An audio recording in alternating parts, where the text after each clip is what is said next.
Ben ritrovati alla città che vorrei. Ci eravamo lasciati a marzo con l'ultima puntata, poi come ben sapete la pandemia ha scombussolato tutti i nostri progetti e piani, però ora ripartiamo. Ripartiamo con il sindaco Antonio Miatto. Come ricorderete, nel giugno 2019 si insediava la nuova amministrazione comunale di Vittorio Veneto e cogliamo quindi l'occasione con il sindaco per tracciare un bilancio di questo primo anno di mandato e anche per parlare di ciò che ci attende nel corso di questo secondo anno di mandato. Ben ritrovato, sindaco. Buongiorno ai telespettatori, buongiorno a voi. Allora, prima di entrare nel vivo della nostra chiacchierata, una domanda è d'obbligo, cioè quella di parlare della pandemia, dell'emergenza coronavirus che ha coinvolto tutta la nostra comunità. Sindaco, che mesi sono stati e ora siamo a fine giugno, qual è la situazione in città? Ci sono ancora persone positive al Covid-19? No, in questo momento e da alcuni giorni il virus non colpisce più nessun vittoriese. Siamo a zero, quindi come cittadini nostri affetti da coronavirus. È stato un periodo abbastanza pesante, preoccupante, proprio perché la malattia ancora oggi non è del tutto nota nelle sue espressioni, e quindi tanto più quando vedevamo i numeri crescere in città come nel resto del territorio italiano, che è stato colpito prima di altre nazioni europee, eravamo un po' persi, nel senso che il fenomeno non era sotto controllo, non sapevamo esattamente cosa fare e quindi la nostra preoccupazione era quella di trovare le migliori soluzioni a fronte di un nemico non noto.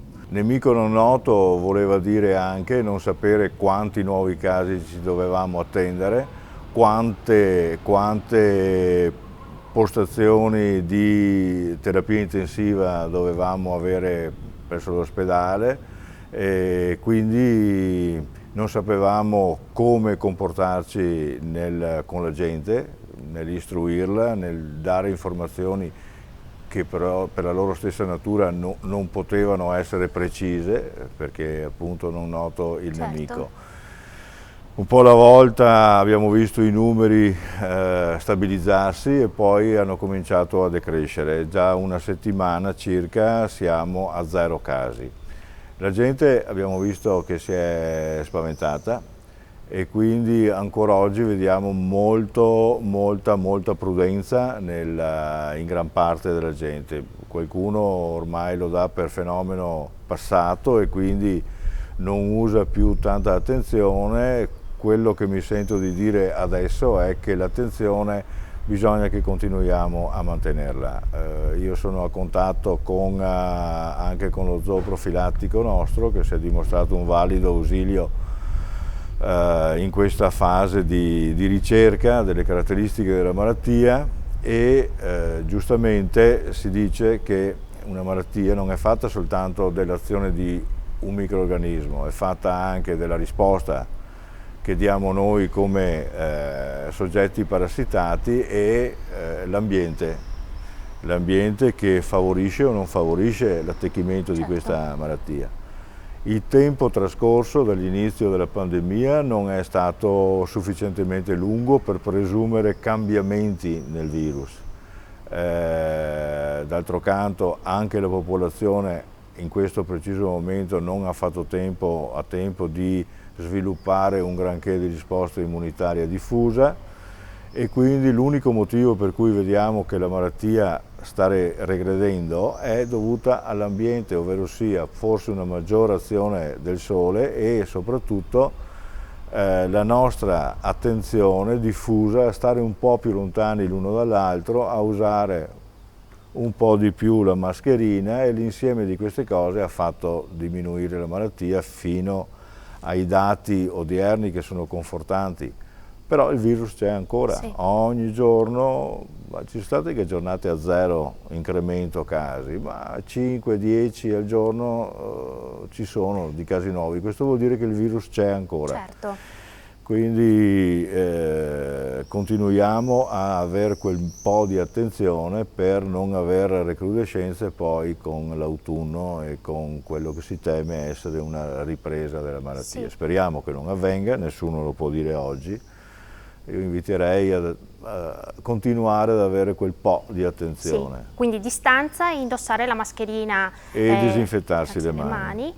E si ricorda così, le chiedo così un po' a bruciapelo, i numeri di questa pandemia, come ha inciso sulla comunità vittoriese? Allora, io i numeri precisi li ho soltanto per la mia comunità, avendo un'anagrafe, certo, avendo una comunicazione riservata ai sindaci relativamente ai nominativi delle persone, al di là dei numeri, dei nominativi personali, e sono stati circa 180 i vittoriesi che sono stati interessati dall'infezione.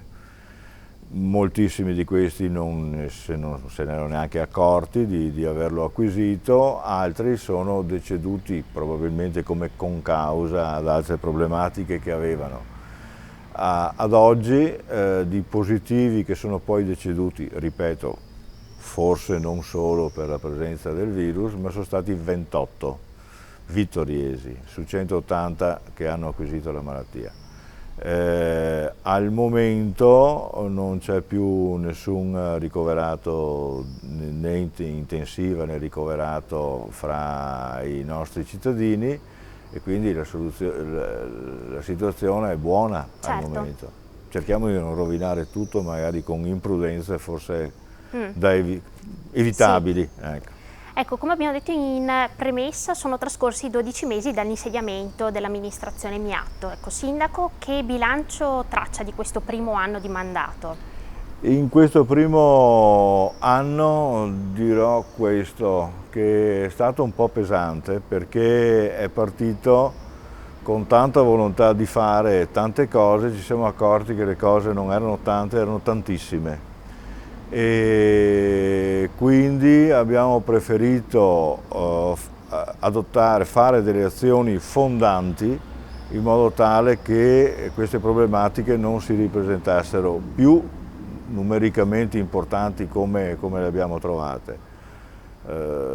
Posso fare un esempio? Sì.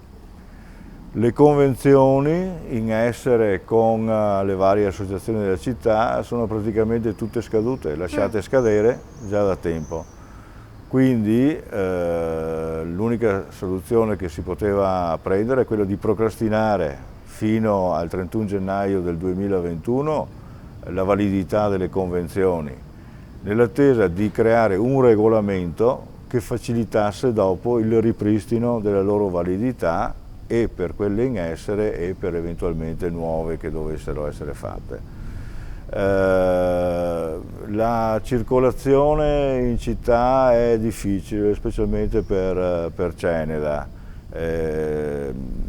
Si poteva intervenire così in casa cercando di risolvere qualche singola problematica, abbiamo preferito incaricare una ditta specializzata che riguardasse la città dopo 20 anni di circolazione già definita, in modo da rivalutare un po' tutto alla luce di quanto è successo e della situazione in essere, per metterci in mano ma in modo definitivo e corposo, e questo passa attraverso uno studio preventivo. Sì.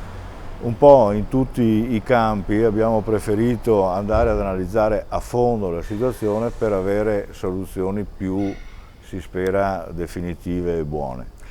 E quindi è stato un anno di studio soprattutto, mentre in altre cose più facili, tipo il decoro della città, alle quali ci teniamo, anche là abbiamo trovato una situazione molto molto degradata, dai banali, dico banali perché sotto gli occhi di tutti, giardini comunali e centro, dove avete visto che dopo più di 20 anni abbiamo ripulito il laghetto, abbiamo rifatto le staccionate, lo teniamo infiorato e segato, e abbiamo aggiustato una delle due fontane che era ammalorata e finalmente sono partite. Dobbiamo soltanto adesso intervenire sui motori che devono essere cambiati, anche quelli là delle fontanelle piccole. Un po' alla volta si cerca di intervenire. Sull'alberatura siamo intervenuti su moltissime situazioni critiche, accelerando un pochettino la gestione del parco verde della città, nel senso che non si può pretendere di piantare un albero in città e lasciarlo là finché crolla, nel senso che molte essenze o hanno problematiche con le radici o hanno dimensioni tali da essere incompatibili con lungovia, oppure si sono dimostrate foriere di disturbo come cattivi odori, eccetera. Sì.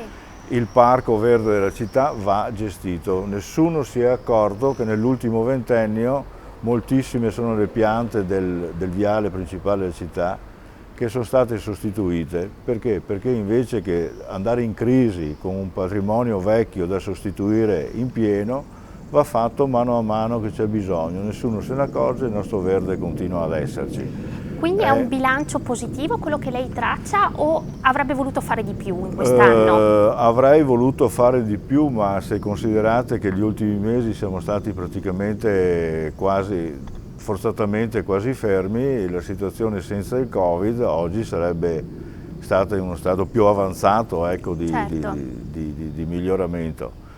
Sono alcuni mesi persi, speriamo che il problema non si ripresenti più in modo tale da avere una certa velocità nell'intervenire e vedere i frutti. Io penso che ci vogliano 2 o 3 anni per vedere la città di nuovo in ordine, di nuovo con i suoi punti critici progressivamente in calo. La città è grande, lo sappiamo.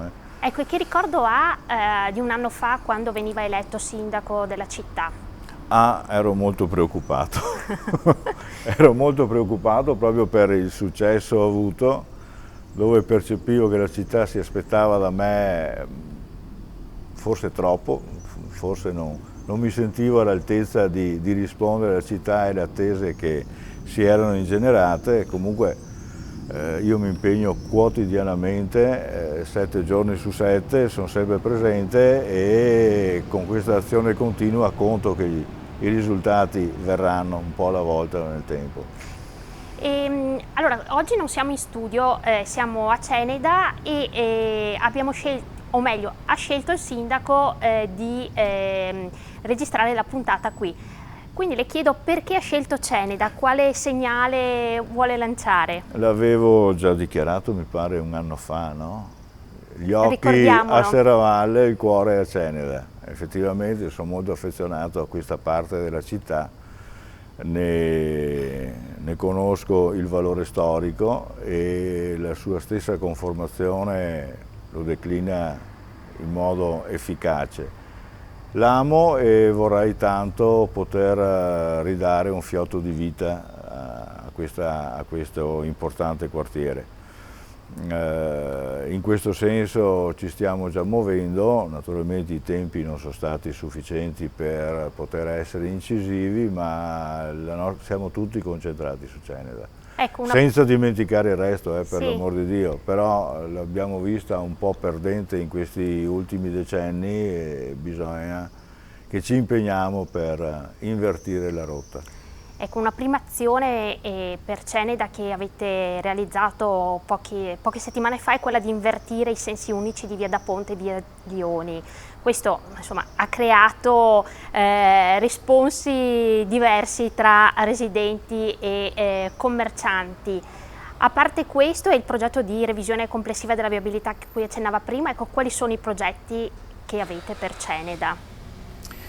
Allora, l'inversione è un'inversione sperimentale, volevamo provarla per alcuni mesi, dal momento che avevamo trovato un risponso positivo tra i residenti di Ceneda all'inversione forzata dai lavori sul ponte di via Lioni e quindi dal momento che Ferrovie si era impegnata anche a ridisegnare la segnaletica orizzontale, abbiamo confermato quella presente confidando che l'apertura del ponte ci facesse capire fino alla fine i pro e i contro della variazione.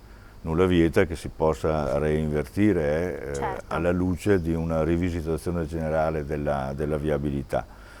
I commercianti si sono espressi negativamente, Ceneda si sta dichiarando favorevole invece alla permanenza dell'inversione. Stiamo un po' a vedere. Vorrei anche ricordare una cosa: i commercianti, chiaramente molto sensibili e giustamente molto sensibili, denunciano cali di incassi anche del 40, del 50%, qualcuno dice addirittura di più, però in molte zone della città i commercianti denunciano lo stesso calo indipendentemente dalla viabilità, quindi è un momento un po' particolare che il commercio sta soffrendo. sì. Già soffriva un po' prima e adesso con la coda del fenomeno Codiv la cosa si è un po' acuita e quindi attenzione nell'incolpare un'inversione di marcia, perché è un po' un fenomeno generale, quindi la quantificazione del calo di incassi non è solo da ascrivere all'inversione di marcia. Comunque, ripeto, è soltanto una cosa sperimentale, quella che abbiamo fatto, limitata e quindi reinvertibile ancora alla luce di uno studio più generale. Sì, la passata amministrazione... Calma e gesso, voglio dire... Sì, giusto per chiudere il capitolo Ceneda, la passata amministrazione aveva allo studio una riqualificazione della piazza e anche nei vostri progetti? La riqualificazione della piazza era anche nell'amministrazione D'Arè. Perdemmo un finanziamento apposito, non so se ti ricordi, perdemmo un finanziamento importante di 600.000 euro ai tempi di D'Arè. Poi l'interesse c'è stato ma non ho visto risultati, vediamo di continuare noi anche sul capitolo piazza. Ecco, se guarda questi 12 mesi trascorsi, qual è un momento che ricorda con particolare orgoglio? Ma l'orgoglio, diciamo nessuno con soddisfazione, è stato proprio l'ultimo periodo dove ho visto la città che si autoproteggeva, ho visto i cittadini impegnarsi, moltissimi dare la loro opera e stare alle regole, impegnarsi per se stessi. Ecco, questo è stato un segno di una comunità che esiste, una percezione di comunità che esiste e il frutto lo abbiamo visto, questo mi ha dato molta soddisfazione.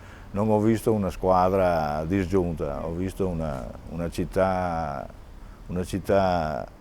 vera. Ecco. E un momento invece in cui insomma, le difficoltà non si sono fatte attendere? È lo stesso periodo quando ho visto che tutti i nostri progetti complicatissimi, numerosissimi, che ci impegnavano tanto ma che quotidianamente vedevamo progredire, li abbiamo visti rallentare perché c'è stato questo lockdown, lo chiamano in inglese, sto blocco delle attività, questo rallentamento delle attività alle quali è stato posto un po' rimedio con un telelavoro, eccetera, ma non è la stessa cosa, la produttività cala e quindi anche il progredire dei vari capitoli viene ad essere inficiato da questa minore efficienza, minore efficacia dell'azione amministrativa. Ecco, le cose che avete portato avanti in questi 12 mesi sono diverse. Adesso io le cito alcune macro aree e lei ci fa un esempio di cosa in questi 12 mesi è stato fatto per la città. Lavori pubblici. I lavori pubblici si sono concentrati soprattutto sul decoro, quindi riasfaltatura, ma quando si dice riasfaltatura non si dice soltanto il passare e riasfaltare una strada, ma il cambiare metodo anche qua. Cioè, il mio assessore Fasan in questo momento prima di riasfaltare una strada fa dei tavoli dove far convergere tutti i gestori di sottoservizi, dall'acquedotto al gas alla corrente elettrica, in modo tale che quando si fa il lavoro poi non venga rovinato da lavori che da sempre vengono compiuti in sovrapposizione, in successione, non in sovrapposizione. E quindi preferiamo fare i lavori in modo definitivo con questo nuovo metodo di far convergere attorno al tavolo tutti i gestori delle varie situazioni. Il patrimonio arboreo, la ridiscussione con Safno di ritmi e modalità di raccolta e esporto rifiuti, pulizia strade, sono tutti capitoli che bisogna rivisitare per renderli più efficaci e più durevoli nel tempo. E un progetto, parliamo di turismo, un progetto portato avanti in questi 12 mesi? Allora, in questi 12 mesi, interrotti purtroppo per quasi la metà da questo fenomeno qua, è quello che ho fatto ripartire la Commissione Turismo, ipotizzata nel 2014, disegnata nel 2014, poi non l'abbiamo più portata avanti. Attualmente abbiamo i rappresentanti degli operatori turistici della città che fanno parte di un tavolo, presieduto da me in questo momento, che studia tutte le possibili metodiche, anche innovative, per incrementare il flusso turistico sulla città. Abbiamo appena finito di analizzare quello che è l'apporto del nuovo turismo dei cicloturisti. Sì.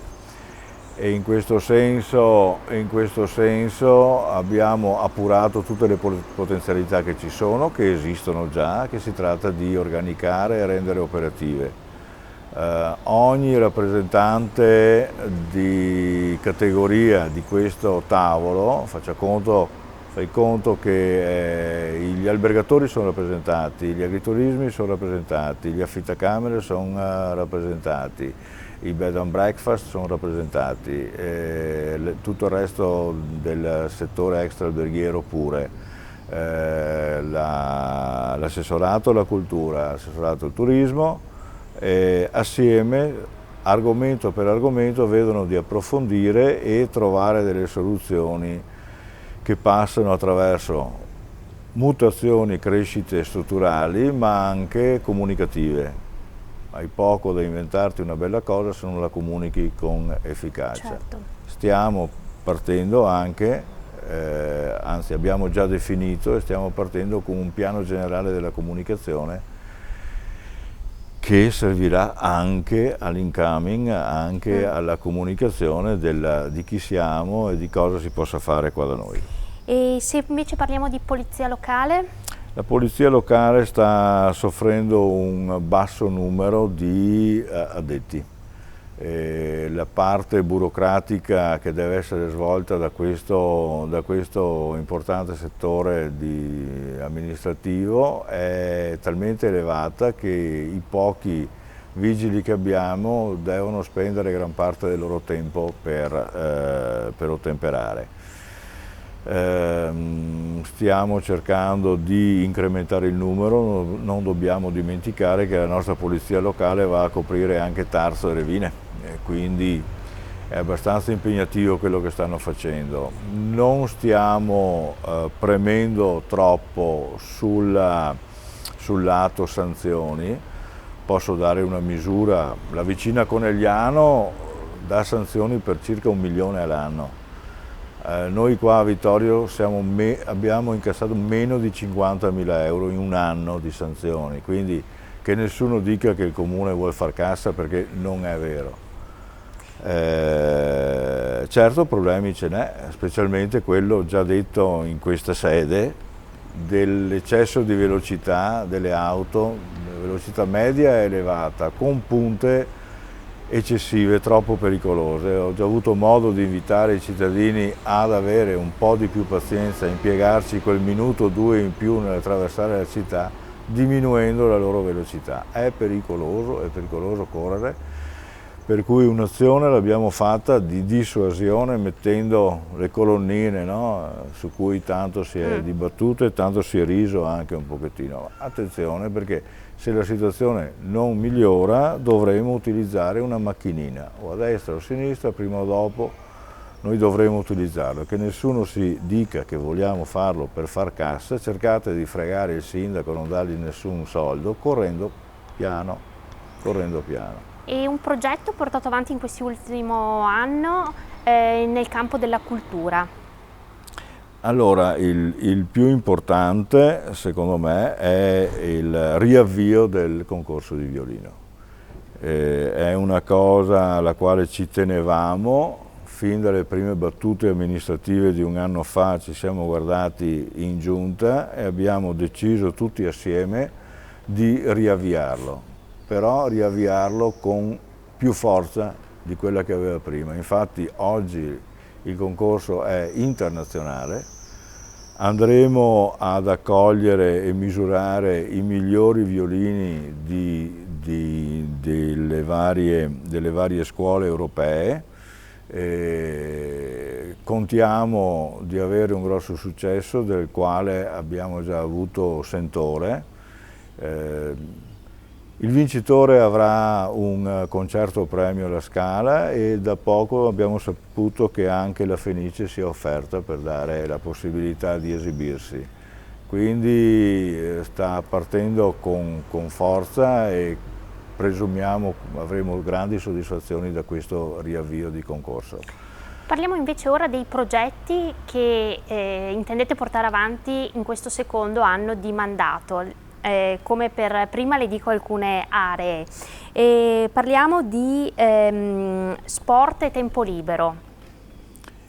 Sport e tempo libero.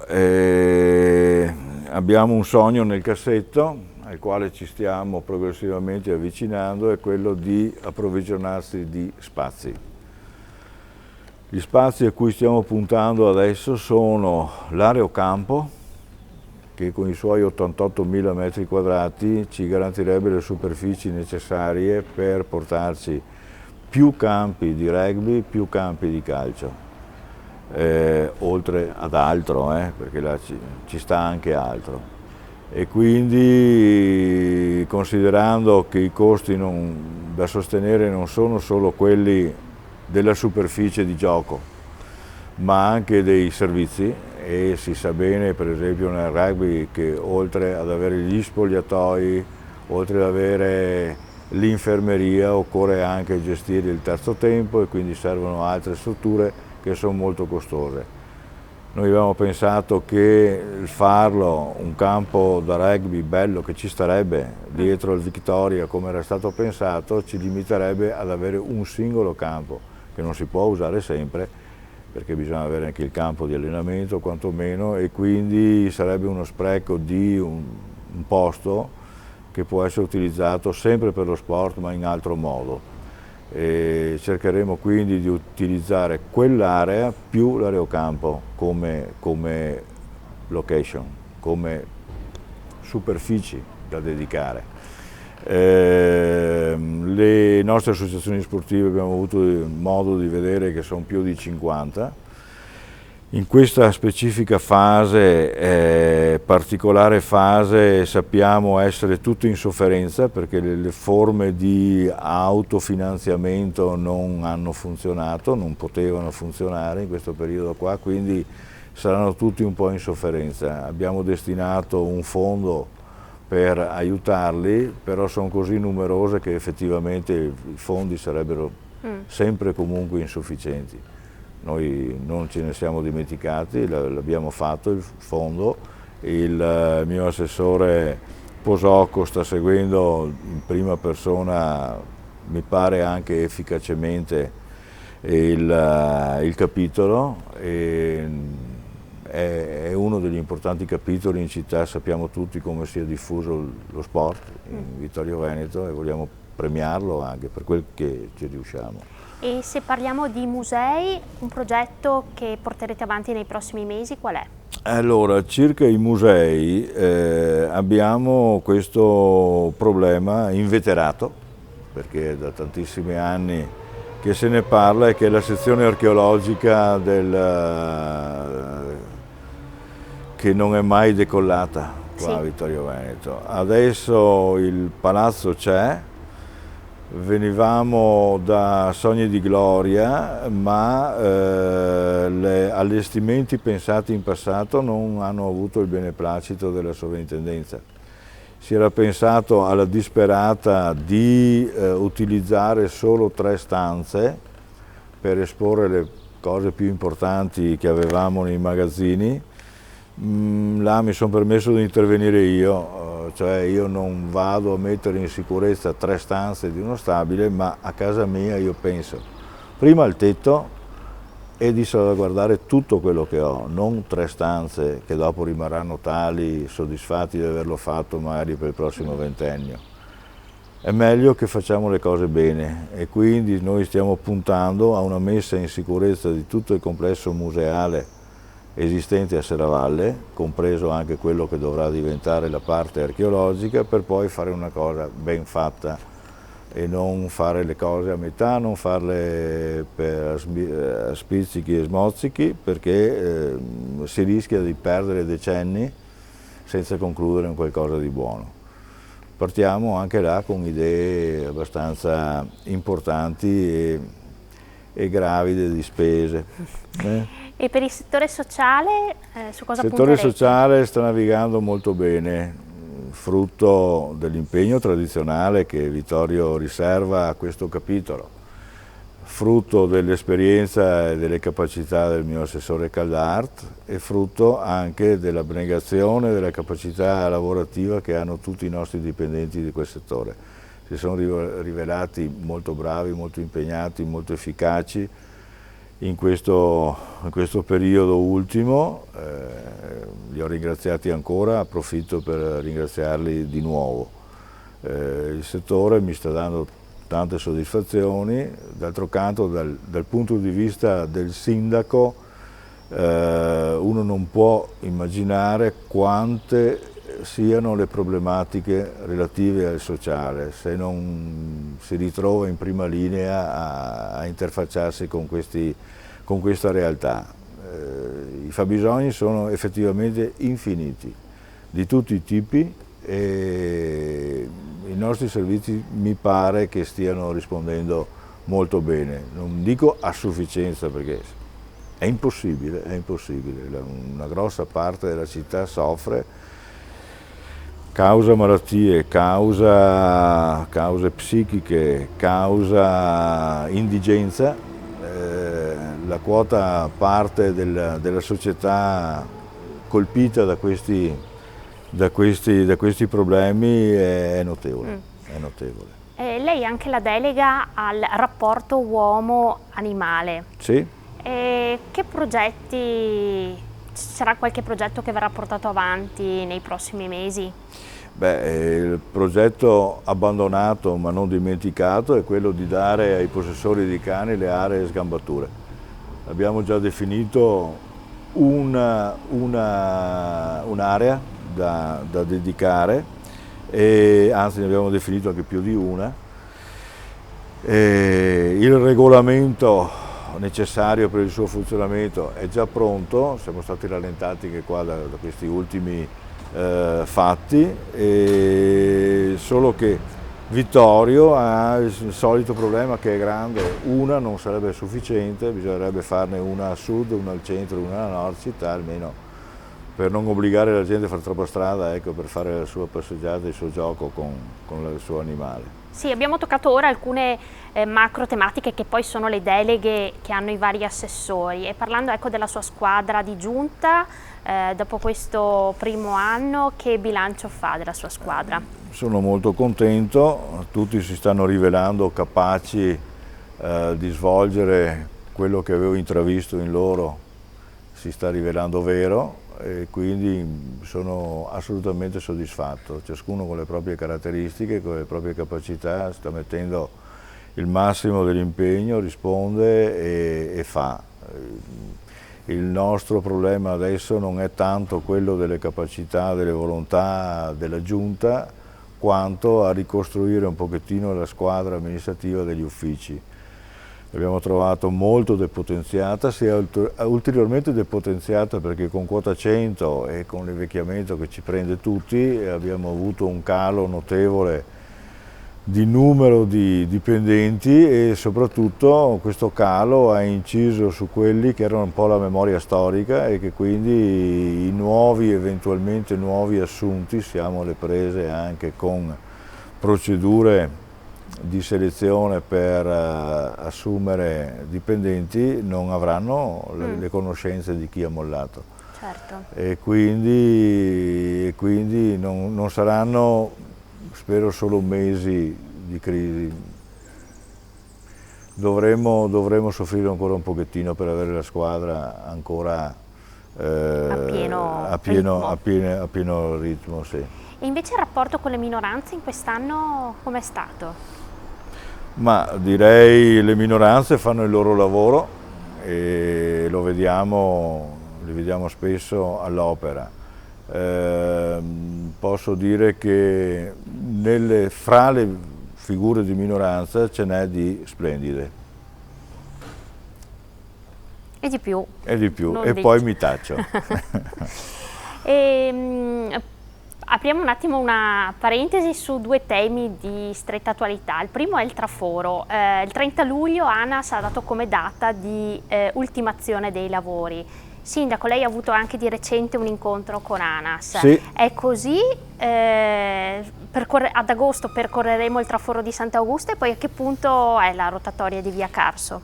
Allora, l'ultimo baffo, che abbiamo imparato a chiamarlo baffo, gli ultimi 200 metri, ecco, di strada posta in curva, che termina con la rotatoria di Via del Carso, se non parte la settimana entrante, cioè da questa settimana, partirà la prossima, perché 2 settimane fa mi avevano detto 2-3 settimane per ripartire col lavoro. Le capacità operative di quelle imprese sono tali per cui effettivamente in breve tempo riuscirebbero a fare. È che ripartendo mi hanno detto che devono fare anche prospezione archeologica, e quindi amenicoli che possono far perdere un po' di tempo. Credo che in breve tempo si possa uscire in Via del Carso. Da ricordare che non c'è soltanto quel particolare ultimo tratto stradale da fare, ma le famigerate barriere fonoassorbenti devono essere eseguite su precisa disposizione del Ministero dell'Ambiente, e quindi nessuno può esimersi dal realizzarle. Verranno fatte. Ci saranno dei problemi indotti, quindi un certo maggior traffico che invece che a Serravalle ci passerà dal centro città. Le scuole e gli studenti non avranno più, immagino, la possibilità di essere scaricati dalle corriere in Via del Carso. Ci siamo adoperati anche per parare quel colpo là, vediamo con i dirigenti scolastici della provincia, perché forse noi facciamo anche un po' di più di quello che sarebbe di competenza nostra, perché sono temi questi che dovrebbero essere svolti dalla provincia e dalla dirigenza scolastica. Però preventivamente noi ci siamo mossi anche in quelle problematiche. Invece per le rotatorie che il Comune ha Le chiesto? rotatorie abbiamo avuto, nell'ultima volta che ci siamo trovati con ANAS, l'esplicazione delle problematiche ANAS. ANAS dice che in sedimi che non siano di statali, ANAS non può intervenire. Quindi ribaltando su di noi i costi della realizzazione di quelle rotatorie che noi vedevamo essere indispensabili per fluidificare un pochettino. D'altro canto, a questo punto io penso anche questo, si uscirà in Via del Carso, la situazione rimarrà quella di progetto, quella che era stata pensata prima, e vediamo in base alle problematiche che ci sono cosa sarà necessario poi fare, perché non tutto il traffico passerà di là. Una parte, quello della vallata, continuerà naturalmente a scendere per Serravalle come prima, a meno di controllo del traffico per gli eventi che si faranno magari più numerosi a Serravalle, e quindi non è detto che il problema sia di grande portata. Vediamo cosa succederà. presumo che entro l'autunno questo Sì. venga fatto. Altra questione emersa nelle ultime settimane è quella della inagibilità dell'asilo di San Giacomo. Sì. Il Comune, giusto per ricordare ai nostri telespettatori che magari non hanno seguito la vicenda, aveva chiesto a fine 2019 una perizia sulla struttura che è di proprietà dell'Istituto Cesana Malanotti, e proprio nelle settimane scorse è arrivato l'esito che ha evidenziato delle criticità tali da non consentire più lo svolgimento lì dell'attività scolastica se non previo intervento, quindi adeguamento. Sindaco, perché il Comune non può lui adeguare la scuola e cosa si prospetta per i bambini che frequentano questo asilo? Purtroppo le disgrazie si susseguono, no? Per cui questa la viviamo come ulteriore disgrazia, forse un po' ci siamo anche abituati alle disgrazie, non lo so. Comunque ci siamo accorti, abbiamo fatto delle considerazioni proprio all'atto dell'intervento pesante nell'ambito dei lavori pubblici fatto a fine 2019, anche sollecitati da genitori e dirigenza scolastica, di mettere un pochettino in ordine lo stato di abbandono in cui versava quel...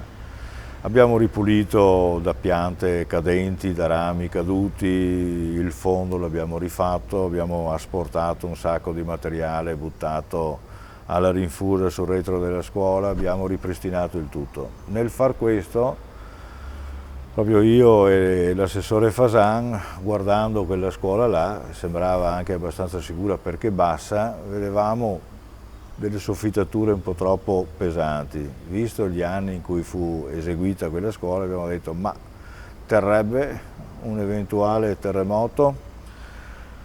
E abbiamo pensato alla scuola di San Giuliano e sapendo che quella era una scuola non comunale non rientrava nelle nostre attenzioni che per tanti decenni abbiamo avuto nelle nostre scuole portando a miglioramenti. Per cui ci sembrava logico chiedere anche per quella scuola un accertamento di tipo sismologico e sismico. E purtroppo la parte quasi a posto è soltanto quella del posto più a nord, che sarebbe poi rappresentata dall'alloggio del custode. Mentre le classi e soprattutto tutta la struttura che la percorre sono sicurezze valutate attorno al 20%, quindi è impossibile metterci i bambini là dentro. Quella al momento noi non la consideriamo scuola. Allora, a fronte di questa considerazione, due sono le dirette conseguenze. La prima è quella di trovare un'alternativa per quei bambini. Alternative ce n'è più di una, speriamo che un'annualità sia sufficiente per porre rimedio, però fra queste possibili soluzioni c'era anche quella di separare i bambini mettendoli su diverse strutture. Questa è una eventualità che abbiamo rifiutato fin dall'inizio. Quindi abbiamo trovato altre soluzioni dove poterli fare stare assieme, però la soluzione al momento non l'abbiamo trovata in San Giacomo e quindi si porrà anche il problema del trasporto. È un po' bruttina quello del trasporto perché non si tratta di mettere il pulmino che porta i bambini, perché se è il bambino tanto piccolo, sì, magari a uno non piace l'idea di metterlo su un pulmino. Comunque vediamo di minimizzare questo discorso del trasporto e chiedo ai genitori e a tutti quanti di portare pazienza e il tempo materiale per trovare una soluzione definitiva. La soluzione definitiva passa attraverso o la realizzazione di un nuovo asilo su sedimi che il Comune ha. E a San Giacomo? A San Giacomo, beh, chiaro, il servizio di San Giacomo, il servizio resta a San Giacomo. Il Comune ha dei sedimi là a San Giacomo e una soluzione potrebbe essere quella di realizzare una cosa ex novo, quindi moderna, quindi però con i suoi costi, le sue progettazioni, le sue perdite di tempo prima di poter intervenire. Oppure rimanere sullo stesso posto. Però per rimanere sullo stesso posto bisogna che il Comune o acquisisca o gli venga donato, meglio, o trovi una soluzione intermedia però sufficiente per poterci far spendere soldi comunali in una struttura che non è comunale, cosa che è proibita, e quindi bisogna trovare una formula che ce lo conceda, altrimenti noi non potremo riutilizzare la stessa struttura. Io personalmente confido di poter rimanere sulla stessa, però dobbiamo studiare la formula legale per poterlo fare. E nel frattempo la questione del vigneto sorto un anno fa a lato dell'asilo? La questione del vigneto, fin tanto che non c'è la scuola, non è una questione. E anche da questo punto di vista però mi dispiace, perché la convenzione che avevo preparato, che è pronta, che va somministrata, adesso non potrei somministrarla perché non c'è la scuola, quindi non c'è il problema. Però ci tenevo che fosse somministrata, perché abbiamo una sentenza, quindi si tratta di somministrare una convenzione, non più pattuirla come prima, che era una fase interlocutoria. Sarebbe potuta servire non solo per Vittorio, per tutte le varie situazioni di Vittorio, ma anche per tutti gli altri 14 comuni dell'area della DOCG, che potevano farla propria e aver trovato finalmente un metodo per gestire in sicurezza queste vicinanze. Al momento quindi non serve farlo, spero che possa servire nel momento che riacquisiremo la possibilità di utilizzare quel sito. Al momento il problema non si pone. Ci avviamo verso la chiusura di questa puntata. Ecco, Sindaco, se lei apre la sua agenda, ci dice 3 priorità che ha indicato per questo periodo. Circolazione generale in città, che sta alla base anche dei tentativi di rivitalizzare certe zone della città. Siamo qua a Cenere, lo ripeto il concetto. Chiusura della questione aperta con l'Agenzia del Demanio e i militari per l'acquisizione di quelle aree che sono vitali per noi, per lo sviluppo della città, e rivisitazione di tutta la normativa comunale che ci permetterà di meglio operare. Abbiamo un piano generale della sicurezza da rinnovare, il PAT e il regolamento edilizio che sono in corso d'opera, abbiamo il regolamento cimiteriale che ha 50 anni e va rinnovato, abbiamo il regolamento che permette la gestione dei beni comunali in rapporto alle varie associazioni e ai vari fruitori. Abbiamo un sacco di lavoro fondante che abbiamo iniziato e che spero entro il prossimo anno veda la luce. Grazie a questo dopo saremo più liberi di operare senza tante pastoie, avendo già deciso noi come fare. Ecco, quella che si è aperta sarà un'estate un po' diversa per i vittoriesi, causa anche pandemia che ha posto dei limiti anche su quelli che sono gli eventi simbolo dell'estate vittoriese. Ecco, cosa attende i cittadini quest'estate? Non sarà un'estate come le altre, i nostri appuntamenti tradizionali sono saltati, cerchiamo di mimarli. Sto pensando ai fuochi di Sant'Augusta che non potranno essere fatti quest'anno, ma vedremo di mimarli tanto per mantenere la memoria e ripartire magari nel 2021, si spera, in sicurezza come facevamo prima. Sarà occasione per i vittoriesi per conoscere un pochettino la loro città meglio, rendersi conto di quanto bene stiamo noi qua a Vittorio, di trasmetterlo anche fuori i confini della nostra città, che a Vittorio si sta bene, tutti lo possono verificare, e quindi può essere anche che Vittorio cominci a crescere anche numericamente come abitanti, perché da fuori ci si accorge di quanto bella sia, di quanto bene si sta, e cercheremo di incrementare queste sue caratteristiche. E per lei sarà un'estate sempre in prima linea o si concederà qualche giorno anche di pausa? Per motivi familiari mi concederò una decina di giorni verso metà settembre. Quindi 2 mesi ancora carichi di lavoro? Sì, ma il lavoro non ci preoccupa, davvero. Bene, grazie Sindaco per essere stato ospite oggi qui con noi. Un grazie a Federico Campodall'Orto che ha seguito la parte tecnica di questa puntata, che come tutte le altre le potete rivedere sul sito www.latendatv.it. Vi ringrazio e vi auguro una buona continuazione con la programmazione della Tenda TV. Buongiorno a Arrivederci. tutti, arrivederci.